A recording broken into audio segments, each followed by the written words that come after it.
కూటమి ప్రభుత్వం అధికారంలోకి వచ్చిన 22 నెలల్లోనే అమరావతి రాజధానికి చట్టబద్ధత కల్పించేందుకు తీర్మానం చేయడం పట్ల టీడీపీ రాష్ట్ర కార్యనిర్వాహక కార్యదర్శి ఎర్ర వేణు హర్షం వ్యక్తం చేశారు. స్థానిక వై జంక్షన్ లో ఉన్న ఆనం రోటరీ హాల్లో బుధవారం జరిగిన మీడియా సమావేశంలో ఎర్ర వేణు మాట్లాడుతూ, ఆంధ్రులు గర్వంగా అమరావతి మా రాజధాని అని చెప్పుకునేలా తీర్చిదిద్దడం చంద్రబాబుతోనే సాధ్యమవుతుందని అన్నారు. కేంద్ర ప్రభుత్వ మద్దతుతో ఈ చట్టబద్ధతకు ఆమోదం లభిస్తుందన్నారు.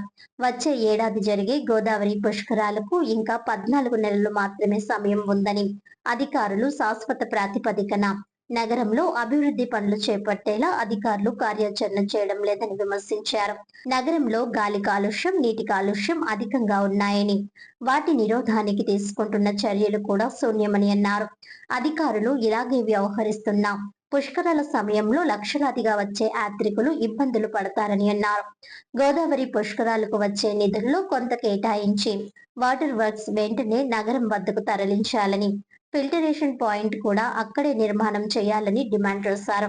మాజీ కార్పొరేటర్లు, ప్రజా ప్రతినిధులు, మేధావులు, సీనియర్లు, విద్యావేత్తలతో అఖిలపక్ష సమావేశాన్ని నిర్వహించారని కోరారు.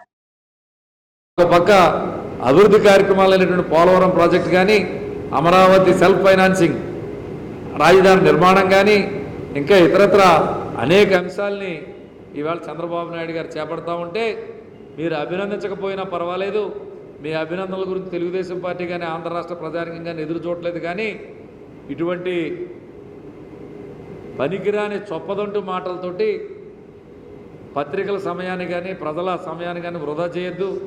జరిగినటువంటి పాఠాలతోటి, అనుభవాలతోటి గుణపాఠాలు నేర్చుకుని ప్రజాసేవలో మీరు మాతో పోటీ పడండి అని చెప్పి ఈ సందర్భంగా మీ అందరికీ నేను సలహా ఇస్తూ ఉన్నాను.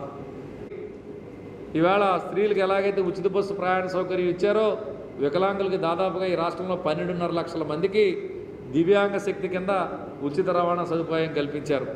అదేవిధంగా జగన్మోహన్ రెడ్డి గారి హయాంలో టిడ్కో హౌసెస్ సంబంధించి 80,000 మంది దగ్గర మీరు డబ్బు కొట్టేసి దోచేస్తే ఈవేళ 80,000 మందికి 174 కోట్ల రూపాయలు తిరిగి ఇచ్చేసినటువంటి ఘనత కూటమి ప్రభుత్వం చెప్పి ఈ సందర్భంగా నేను తెలియజేస్తా ఉన్నా.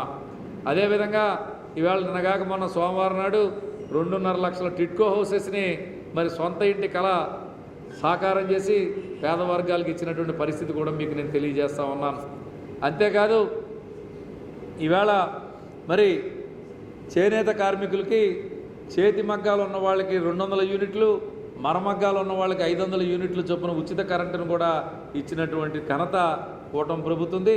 మరొక పక్క ఈ 2 సంవత్సరాల్లో దాదాపుగా 22 నెలల పాలనా కాలంలో ఒక్క నయాపాసా కూడా కరెంటు ఛార్జీలు పెంచనటువంటి పేద ప్రజల పక్షపాతి, ప్రజా పక్షపాతి ఈ కూటమి ప్రభుత్వం.